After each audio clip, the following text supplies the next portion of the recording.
Let's start by going around and just checking in with people, seeing how they are doing. Um, I'm just going to go top to bottom of my screen, which makes Jeremy first. So Jeremy, how are you doing, and where are you in terms of all this active learning stuff?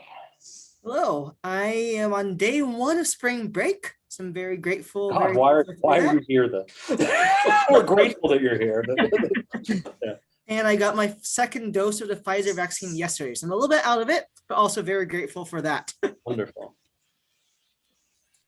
Let's go to Jennifer next. Hi. No spring break here. Just a bunch of sprinkled wellness days that are not going over well with students or faculty. And yeah, I don't know. Happy to be here. Found this article to be really interesting. Good, good. Salija, how about you? Hi, good morning. No spring break here either. It's been a giant quarter from starting January 16th all the way until May. No breaks at all. Yeah, like I didn't wellness breaks, realize like how much Jennifer mentioned. I didn't realize how much we needed breaks until they disappeared. I'm like, oh, that's what those are for. Because like we're at this part now where it's like everyone is just irritable, and like for mental health, the breaks are a good thing. True. Thank you, Thank Becca. you. How are you doing? Hello, everyone. I am on spring break, but since I have a couple of kids at home instead of at school, and my year is more service oriented than teaching, I don't have a break. Exactly. So You have a it's break. just, You have what a was break. that? Do you really have a break? Because that's Exactly, exactly. Yeah. Yeah. So what else am I supposed to say? I haven't gotten any vaccines yet. Well, that just organically happened. I was just curious. I think there's a mixture here of people who are brand new to the network and other people who've been around for a while. So I'm also curious where people are in terms of active learning planning development, sort of your previous experience as well. So I am new to the network as a mentor, but I've been doing research in this area since I think my first paper in this area came out in 2008. Oh, wow. So it's wonderful to be able to connect with other people who are working in this of which area you too. speak. That's good. Oh, thank you for being here. Brittany, how are you doing? Yeah, I'm good. We had a tornado warning on Thursday, so my students we had class canceled and no tornado. So I think we got kind of a freebie break and hopefully they appreciated it. We also don't have a spring break. I am new to Spire. I'm new to Palm as a mentee in an interactive program called Spire. Which is what I'm usually used to introducing myself as. And you must be in North Carolina somewhere. I'm in North Carolina. Yep, I'm in Chapel Hill now, and I teach at Pembroke, which is a minority serving institution in the very far south of the state. And I just took on Saturday the fundamentals of POGIL course. That's the proposal I wrote for Palm, was to do some POGIL activities. And I think this is a great article for that because so much of the assessment is about the process skills. So, how to work in groups, how to be a manager, how to be a reporter. And I think there's a lot there that my students could benefit from. So I thought that was a timely article for me. Thanks. Good. We're glad to have you here. And it's good to see us expanding into the teaching postdoc realm of people who are aspiring for maybe not a teaching centered, but maybe a teaching heavy future for them and getting that experience. Rivka, how are we doing? Hi, everyone. I'm Rivka Glazer, also not on spring break. And we do have these wellness days, which I think we call Zen days, but I don't know that they really achieve the Zen-ness that they're supposed to. So I think we're all in the same boat for those of us that have gotten spring break taken away from us. Trying to think when I joined Palm. I want to say it was pre-COVID. So it sort of separates our life, right? COVID from pre-COVID. So maybe 2019-ish, something around that. And I joined as a mentee. Thank you. Patricia. I'm a new mentor. An amazing background. So. first day of spring. I'm a Yeah. new mentor, and I've been doing active learning for a long time. And we also didn't have spring break, and we're all pretty exhausted. And then So it's more than ever teaching remotely, trying to get students engaged and use some active the whole learning. 9 yards. We are all battle tested at this point. And then last but not least, we have Claire. How are we doing? Hi everyone, I'm Claire. I'm a first year mentee. Like Jeremy, I just got my second vaccine yesterday, and so I'm a little foggy this morning, but trying to mentally process. It is our spring break, but we're in between quarters, and as a new faculty member teaching my classes for the first time, I'm grateful to have a few days to plan my spring quarter course, so it's not quite a break, but it's time that is appreciated. And for active learning, I've been, I guess, using active learning since I was a graduate student, but I haven't been able to be a large intro class instructor till now. And so kind of shifting spaces and scale. Yeah, and I think in some cases, you've seen as you've learned about active learning processes, both in some of these papers, those of you that are new, hopefully you're availing yourself of Sue Wick's Introductory Journal Club and thinking about those foundational papers. Some of these things you've probably been doing and didn't even realize they had a formal name to them, you know? But what we're doing is trying to get you to contextualize this, I think, in all of your teaching and just be more aware of how you are applying some of these active learning techniques and how you might better be able to do so as you go along. So for this month, I loved that this essay came out. So this is just released in March 1st, so just a couple weeks ago. Usually we go for something a little more data focused, but this essay gave us a really neat opportunity to think about something that I think has been ambiguous. And I think that in terms of the increased focus that we're seeing about issues of diversity, equity, and inclusion, things that are really important to consider, and that is the definition of success. I will admit that I'd never thought about it. And this is a meta-analysis, and it mentions here, I think I'm probably as guilty of this as anybody, the majority of articles did not explicitly define success, inherently suggesting, quote unquote, everyone knows its definition. And I read that, I'm like, yeah, I think I've probably never actually done that. Or I mean, not actually come up with a precise definition that I've laid out for my students to consider. That in my head, oh, I know what success looks like. But then I think about my own interactions with my colleagues here, and the way that we define success is absolutely different from person to person.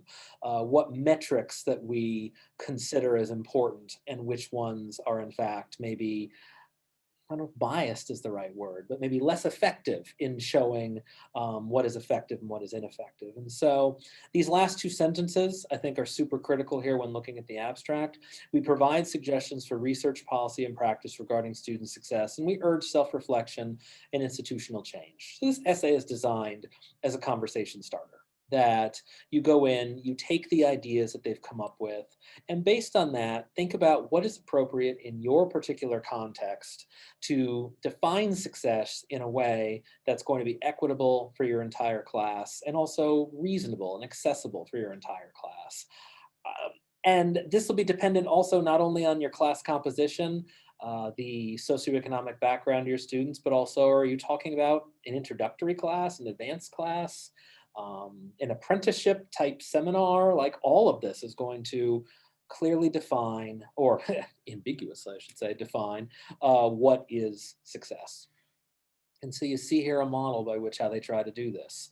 How do we measure it? How do we recommend it? How are we assessing student outcomes? All of you that have dealt with student assessment know the traps you can fall into with that, the ways in which you can be doing assessments that don't actually align with what it is you think you're assessing, and things like that. So I think what I want to start with is just your, I guess, reactions in terms of how you have traditionally considered success to be defined among your students, and how do you arrive at those conclusions? Like, what assessment tools are most effective to you in terms of defining that level of success? So there's going to be a ton of answers to this, but just in terms of your own experiences, what have you used to define success for your students?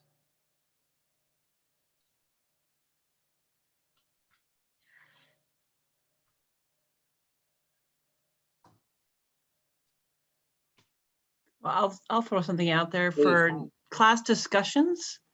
Just the shyest person starting to talk and contribute by the end of the class. Mm-hmm. So you're thinking there on a group level, right? Mhm. That you've done something, you've created an environment by which someone who would have been more reluctant to contribute has actually provided contribution to the class. And so that would be like a collective success, right? Maybe not, I mean, there is success for that individual, right? If they've gained more confidence and things like that, but collectively you've provided a safe space for everyone to contribute their ideas. So that's looking at success on a couple different levels, I'd say. And hopefully it carries over into other classes. Yeah. Yeah. Other ideas. Yeah, Becca. I can only see like 3 or 4 of you, so you can go ahead and just contribute. I hesitate to give tests. There's one class where I consistently, and I have the luxury of small classes. But I have one class where I want students to know things off the top of their heads. So I give a test there, but otherwise I give that allow students a lot of flexibility.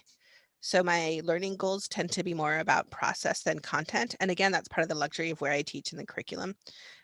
So if I have a course-based classroom undergraduate research experience, a cure, my skills can be focused on, my learning goals can be focused on skills about research, and students have flexibility about what part of the research they're actually doing, what the research questions are, the literature that they read to contextualize it. So I think that ownership is a really big part of structuring a course for student success.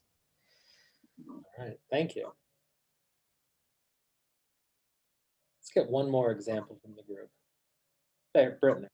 Can add. So on the so I also have the benefit of teaching a small class right now, but it's an introductory biology class, and so I'm pretty beholden to the structure of all the rest of the courses in the curriculum. And a lot of my students will take very exam-based heavy classes, and so I kind of have to rely on exams, at least for part of their grade. But I just gave them their second exam, and one of the big success measures that I saw there was students, I gave them the opportunity to correct their first exam. I called the first unit an intro to intro biology, and they could correct their first exam. And then what I found was on the second exam, they did pretty much as well as they did on the first exam with the corrections.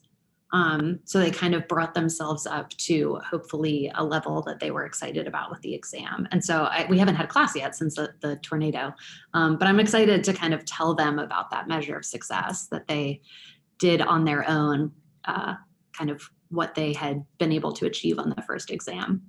Another big one I'm really seeing with my students that I pulled from the paper is just showing up. This is a face-to-face class, and I think it's one of the first ones that they've had, and they're really struggling. Not with attendance, just mentally. A lot of my students, because they tend to be first gen.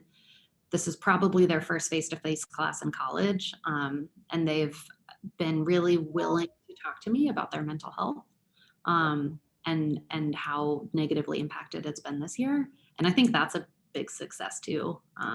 And I try to tell them that a lot as well. You must be doing something right too if they are already sort of feeling comfortable, right, to share those things with you. Either that or I'm the only one. Like, just because it's a face-to-face class, I'm not sure which the answer is, or because it's really small. But yeah, it was extremely overwhelming to start teaching with that. Well, right, like you're just trying to get your feet wet, and it's like, oh, here, let me be your counselor at the same time, right? And that's an exceedingly difficult thing to do. I pass them along. There are very good mental health resources for them on campus, and I make sure that they see professionals. Good, But I can help them get there. So, as we mentioned at the beginning, this is a meta-analysis. And so taking 52 articles from CBE LSE over the years, and in this table here, summarizing what you see in the 21 of the 52 that explicitly talk about what success means. And you see here just sample quotes. Now, just cherry picking these quotes out, you don't really get a sense of what they were doing in here, especially down here in this last one. You mentioned Akina Kaupupa. I'm not, I actually do want to go back and see what this paper is all about, that it seems to be a very, there seems to be a very cultural focus to this particular analysis. But very specific definitions of success in 17 of the 21 about academic markers, grades, GPA, exam scores. 10 of the 21 explicitly talk about persistence, and then less common is the social interaction and the career interactions you see below. I was pretty shocked by this, or at least by table 2, just because I guess like my gut reaction is to survey sense of belonging. It was like one of the first measures I surveyed in my winter class, and I'm doing it again for my intro bio class. And I wonder how this would look like in times of COVID right now, just because I think it's something that like many educators are thinking about. And I mean, I guess I hope that many educators are thinking about it as a measure of success, like kind of like Brittany was saying, just forming communities remotely, and then forming communities once we get back to face, and creating those supportive environments. Like, I guess I hope that this, if they conducted this a year from now, the results would be a little bit different. I'm excited to see, like in the next 12 months, the data that's going to come out. There are a ton of journals that are doing COVID special issues that are going to be coming out in the next year that I think will have some of that data in it. And it's going to be very interesting to see what we all learn from that, and what of those attributes we might end up preserving in our teaching going forward. Because not everything in our switch to remoteness has been terrible in terms of ways of interacting with people, ways of being able to reach students, things like that. There are things that I think we will end up preserving in all of this. And I am fascinated to see what the data ends up telling us in that. The other thing that I think is interesting looking at these two tables in composite is what has been done historically versus what we are doing now. The thing about being a meta-analysis is that some of these papers are older, and so the resources available for assessment of these things could very much have changed over the years. Patricia, you had a comment. Thank you. I just wanted to play off of what Claire said. Yeah. If you read further in the paper, it says, have I chosen this definition of success over others simply because its associated metrics are easy to measure? Well, there you go. Yes. That's as good a reason as any, right? That you want to be able to get something that you can actually interpret. So. Yeah. And why do anything different? That's how everyone else does it. I know. Well, that's gets some interesting persistence issues. Yeah, good. That's the way it's always been done. Then becomes how you do it. Jeremy, I was going to jump in and say it's been interesting reflecting when reading through this, and I was agreeing with Claire's comments, because I think the sense of community, sense of belonging has been so lacking. At the same time, so I'm program advisor for our biology majors. And so we have a huge number of students who are on academic probation or subject to dismissal. And so the immediate success that I think a lot of us are defining is we need to have their grades, have them improve their grades, get that growth mindset, get them, get them successed and retained within the major. So it's like been really interesting seeing different levels of success at the same time, saying grades for these students while we're trying to build community, while as an instructor trying to do all of this in my own classes as well. Yeah, and by the way, do all of those perfectly on all those levels, exactly. And so there is a lot here in terms of the explicit definition about academic markers.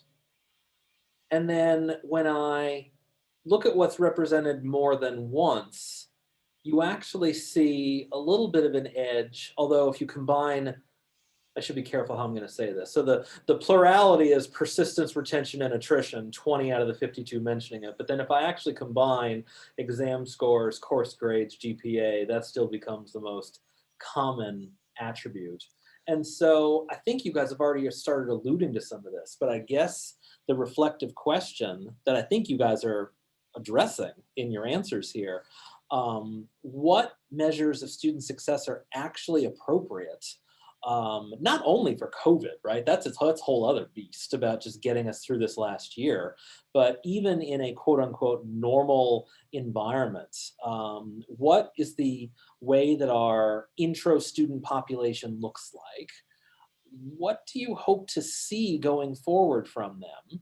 And is that something that is measurable by traditional academic markers, or are we more curious about the persistence and retention question? And I think the answer is probably going to vary depending on what population you're looking at.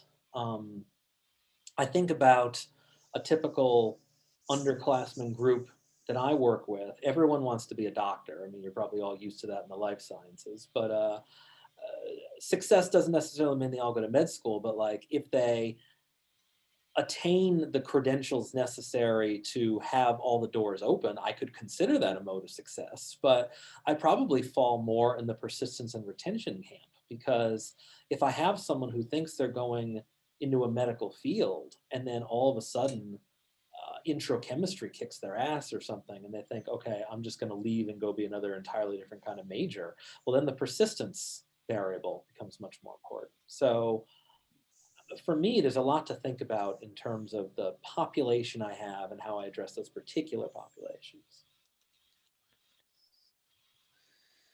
How do you guys, what are the populations are you guys looking at in your particular classes in terms of maybe how this would influence how you guys define success? The majority of our students want to be PAs or pharmacy.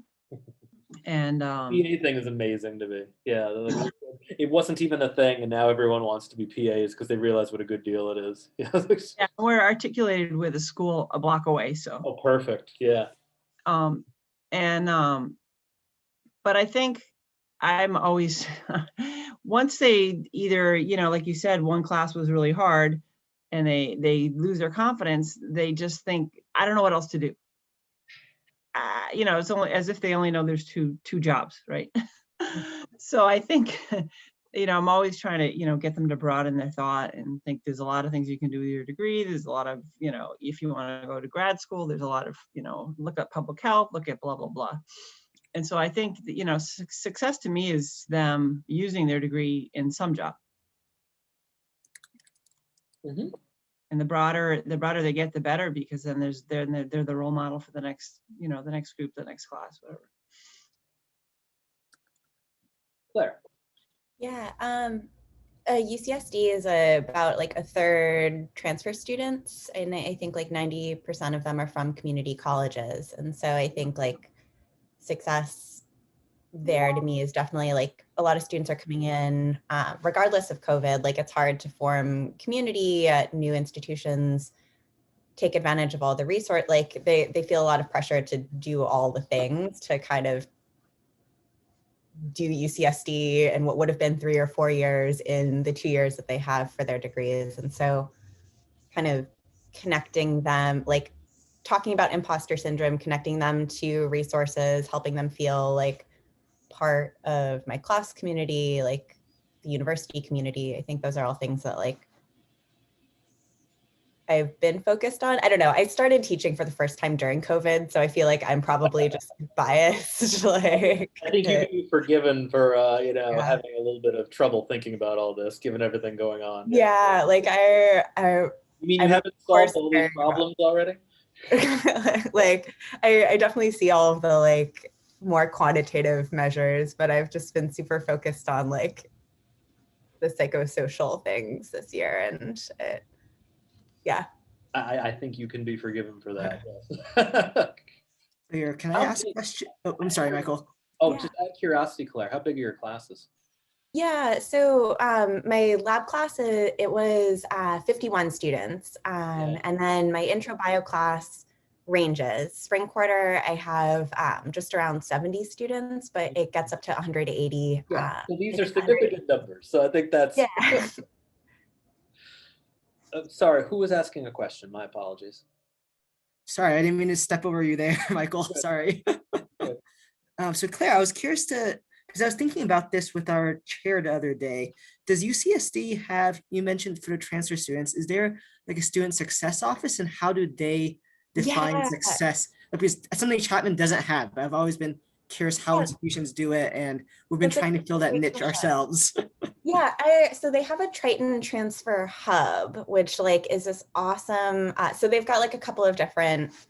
I don't know if there's one student success center. There's the Academic Achievement Hub, which like houses a lot of like smaller centers, like the Learning Strategy Center, and like resources that are more focused on, I think, success in terms of like definitely grades, but also learning like metacognition and like other soft skills. The Triton Transfer Hub, I don't know their explicit definition of success, but I think they are really focused on sense of belonging and forming community for transfer students. And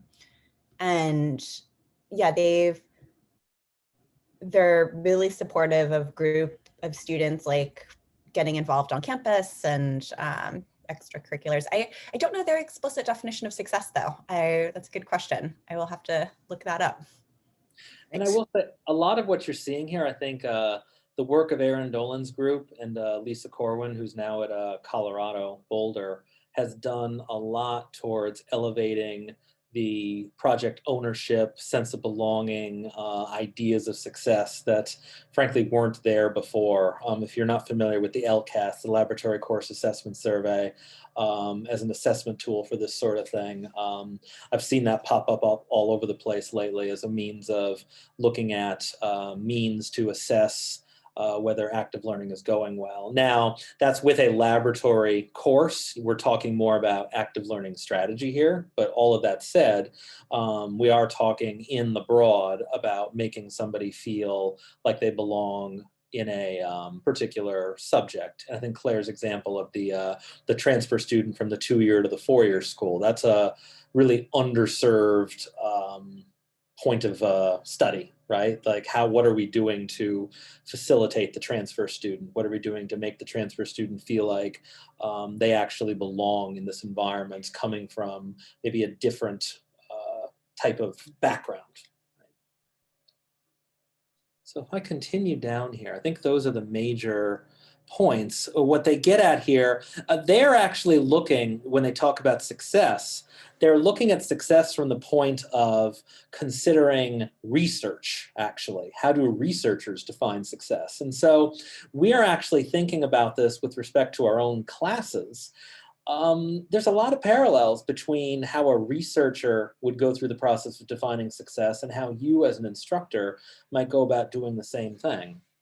So just looking at the recommendations here, self-reflection on biases, hegemonic, that's a hard word, frames, societal norms, things that we have simply brought up in our brains as, oh, this is what a successful student looks like. This is what a successful student does.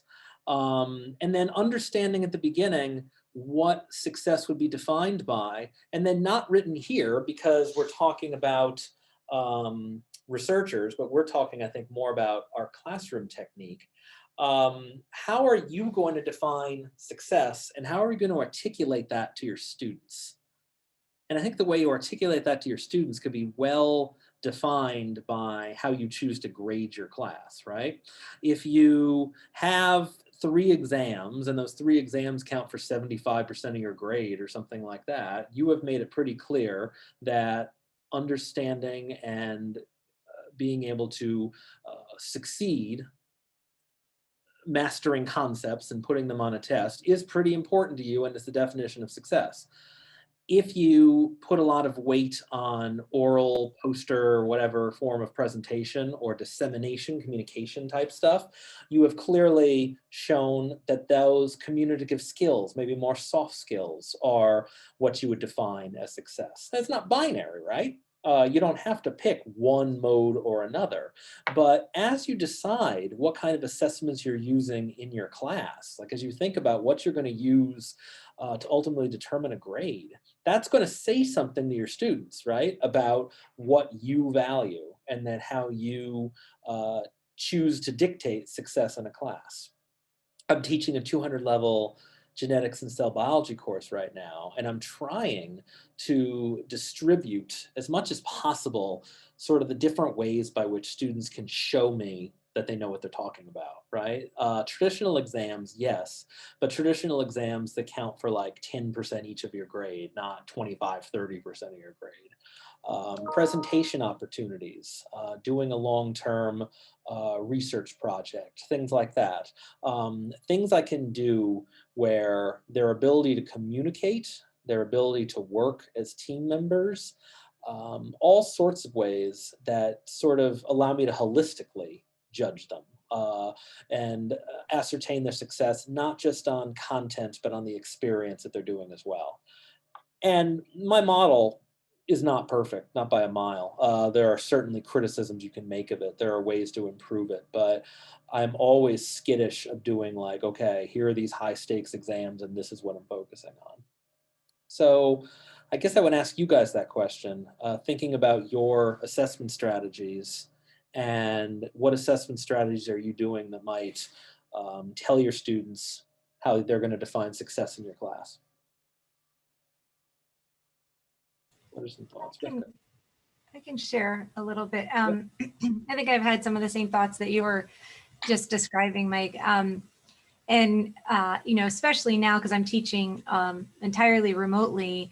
And so one of the things that I do, also I teach a 200 level genetics class, is that a good portion of the grade is what I call sort of pre-class kind of preparation.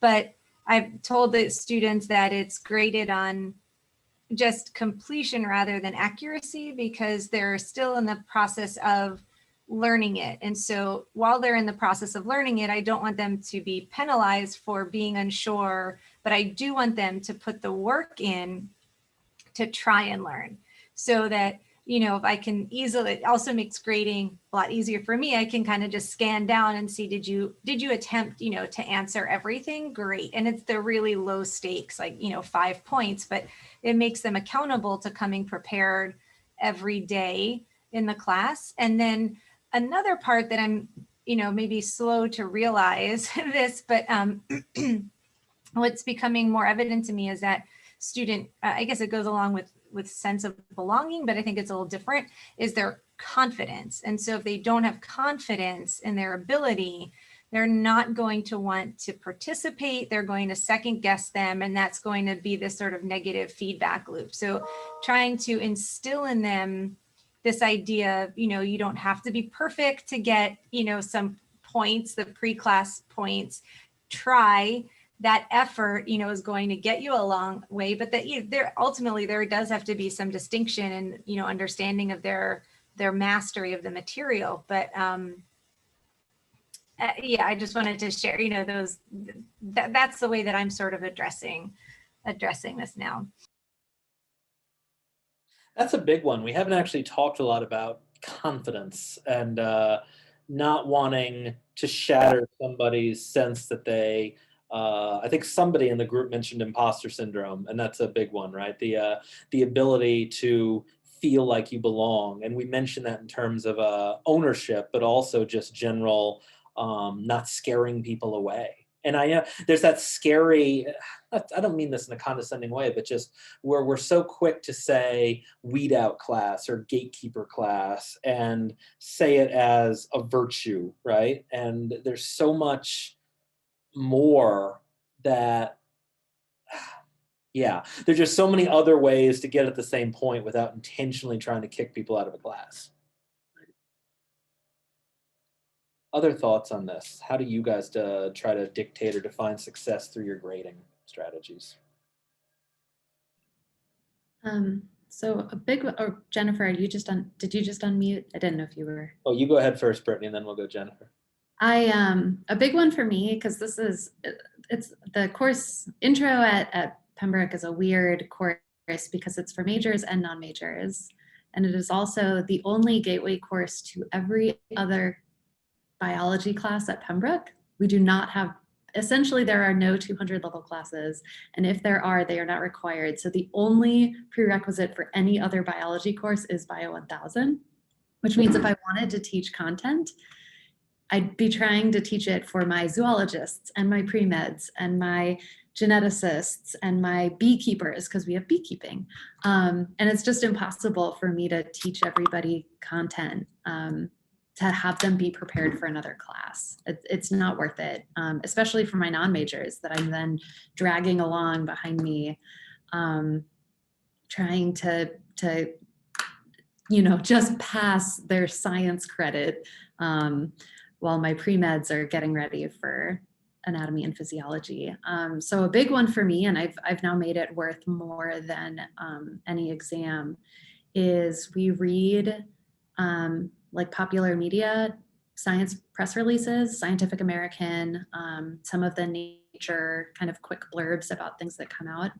And I have them do concept mapping, do some looking at a very basic data figure from a paper and annotating axes. Because especially with COVID, but also just as being like college citizens, I think a huge goal for them is to, I hope it contributes to confidence, to speak with confidence about something they read, but especially to know that they don't need to be an expert in something to read it and have an opinion about it.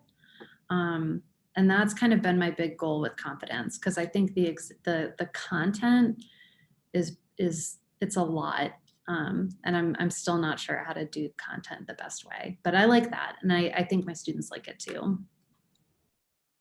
Thank you for that. And that's sort of a challenge you have to try to reach a diverse audience in many levels, a diverse audience. And so ways to try to approach that challenge that seems to be a cool way of doing it. Jennifer, you had a comment. I was just going to say, first of all, I think I've had a similar thoughts about trying to give students opportunities to demonstrate their understanding in multiple ways. I think that's something I've thought about for a long time and tried to do. And I find it, so I'm at a large regional university in Michigan. And so we have students so we have a lot of students, and we have students of a range of abilities. And so in my upper level classes, it's they're relatively small, and I can kind of play with that more readily. And in the lower level classes, we have multiple sections, and so we try to do things sort of synchronously across instructors, and it's a little more exam focused. But one thing I was going to share is experimenting with participation and assessing participation. I guess it's more of a question to hear what others have found. But in my upper level courses, I'd gotten ideas from teaching workshops to have students, peer evaluate participation. And I've really struggled with that. I think it's valuable. So it's completely a flipped classroom. They're working in small groups almost continuously. And so those group dynamics are really important. And I would like to be able to sort of measure that. And I can, especially face-to-face, I can somewhat get a read on it. But when I ask them to actually evaluate one another using some of the published methods to do that, the students really balk at it. So there's a lot of pushback, sometimes like really strong pushback. The students just think it is ridiculous that their peers might might be essentially grading them, you know, even a very small amount. They don't like that. And sometimes those students who are pushing back are not being great citizens within their groups, and maybe there's reasons for their concern. At any rate, I've just had kind of a variety of experiences with it, and to the extent where I felt like, okay, well, maybe I just shouldn't be doing any of that. And then I had one student mention, she was a minority student, and she said, you know, my experience is that other students don't always recognize all the variety of ways of contributing to a group, and that extroverts and people who speak often are recognized as leaders and contributing, but other people's types of contributions are less well recognized. And that really resonated with me, you know? And so these are just some of the, it's really more of a ramble, so I apologize for that, but it's been interesting just over the years, many years of teaching this particular class this way, grappling with that element of participation. Thank you for that. That's something that I've been doing a little bit of thinking about during like the first lab of my, I have a lab class that like students work in teams of 5 or 6 students throughout the quarter, and they were doing that all like remotely this past winter. And I had them do a group activity during our first lab where it was all about like identifying productive group behaviors and like destructive group behaviors. And it actually went really well, just for like students were able to have an open conversation about like things that they bring that are strengths, and then things that they need support from with their team members. And I had them like informally revisit it during the quarter. I didn't grade them on it, but like just created space for them to kind of talk about how things were going. But I know like I'm sure you've explored this literature already, but like the team-based learning, yeah, like a little, but you know, we go around in such a large loop. It's good to come back to these ideas. So yeah, I've heard really good things about like I haven't used this myself, but one of the instructors that I used to work with at Cornell, Abby Drake, does this thing where she has her students like give feedback to each other. And I think that the feedback does typically tend to be like, this person has such great ideas, we want to hear them, like things that are more like uplifting. So I think she primes them with like how to give constructive feedback before. But I'm sure you've already visited that. I just wanted to. It's worth rehashing, and to what you say and what Jennifer says too, this, you can get obvious pushback, right, from your students, but there's an absolute benefit to trying to be upfront with your students about what you're trying to do, why it is you're measuring what you're measuring. When we talk more about cures, which is sort of beyond what we're saying here, but like, here's why I'm putting you in this uncertain environment, and here's why you have things that might not work out neatly. Brittany, was it you that mentioned the POGIL stuff? Here's why I'm going to do something that's going to invariably frustrate you and make you want to kill somebody. Just for everyone, but yet works really well. It's just that seems to be the universal progression when you have people doing POGIL stuff. And having that sort of frankness with your students does seem to make a difference in terms ultimately to their buy-in. Doesn't mean it's going to be nice and neat, as Jennifer alludes to, but it does ultimately maybe help them to appreciate or ultimately buy into what it is you're trying to do. To add to that with POGIL, and this again comes from attending the fundamentals of POGIL workshop and having zero experience with it at all. But their big thing with their teamwork is it's very well defined. Your teamwork is always very well defined in the sense that everybody on the team has a role. And that role changes, you know, you can change that kind of however you want. But then the group feedback, we like practice this in the workshop. The group feedback becomes a lot more explicit. So it isn't, how did your teammates do with such and such? It's like, how did the manager do managing time? And you know, you can kind of, you'll have your list of who was the manager, who was the note keeper, who was the presenter. And, you know, you could, I imagine you could kind of use use that information and kind of collect it for one person. So you can see that one student, you know, really excels at presenting their information, presenting the group's information to everybody else, but maybe isn't so great at some other aspects of group. And you might not get all the feedback for one student in one group activity, but kind of throughout the semester, you kind of collect a more holistic idea of how your student excels or has room for improvement in a group.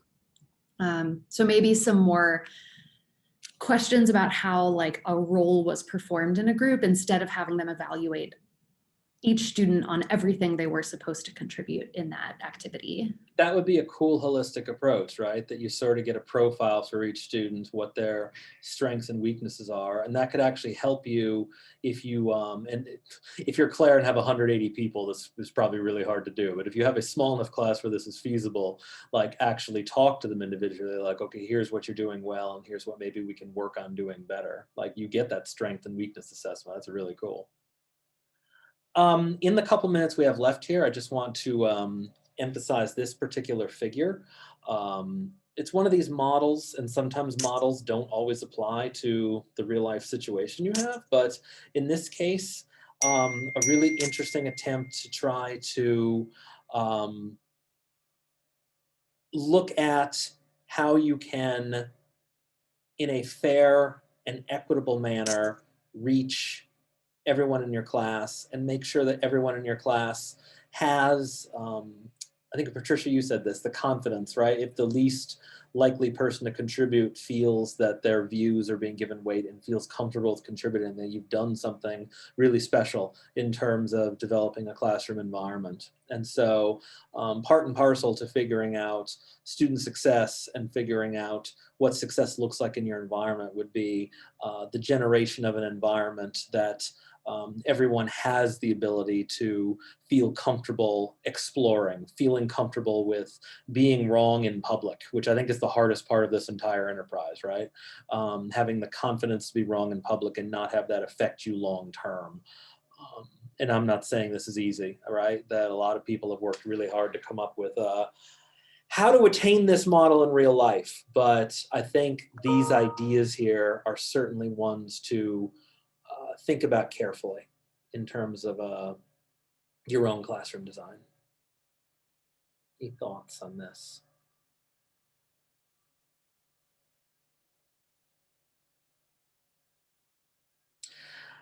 In general, thoughts about how this essay frames student success and how successful or not successful it might be in helping you guys think about how you might do this going forward.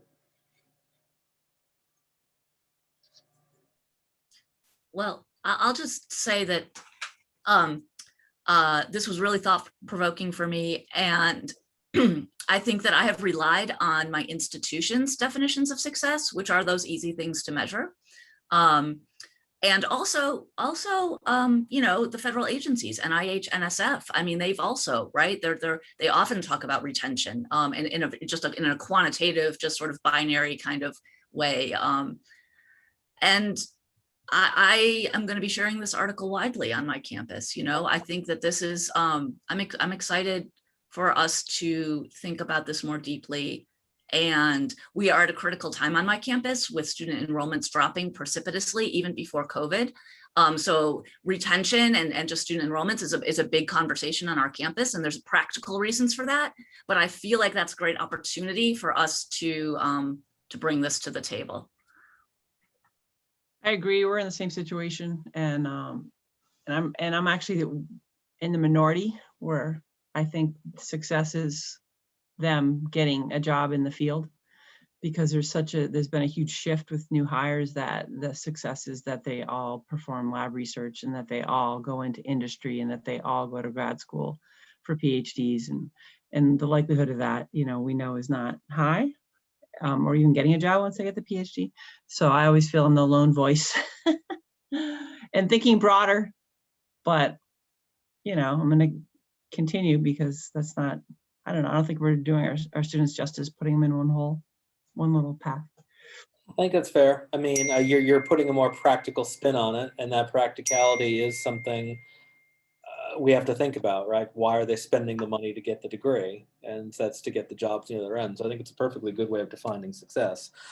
These are not binary choices, right? That you can try to incorporate multiple things here. I would also say I love non-majors, and they're really my favorite. And my favorite comment over the years that I got that I always remember is, I hated science in high school, and she actually made it interesting.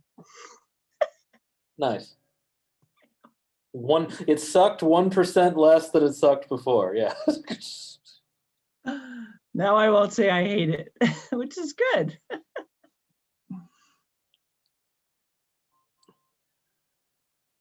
All righty. Well, I'm going to go ahead and conclude us because a lot of us have to. Some people have left, and a couple other people have classes here in a few minutes. So I really do appreciate this. Is a good conversation today, and actually a good sized crowd today. So thank you for coming, and we look forward to seeing you next time. Thank you very much.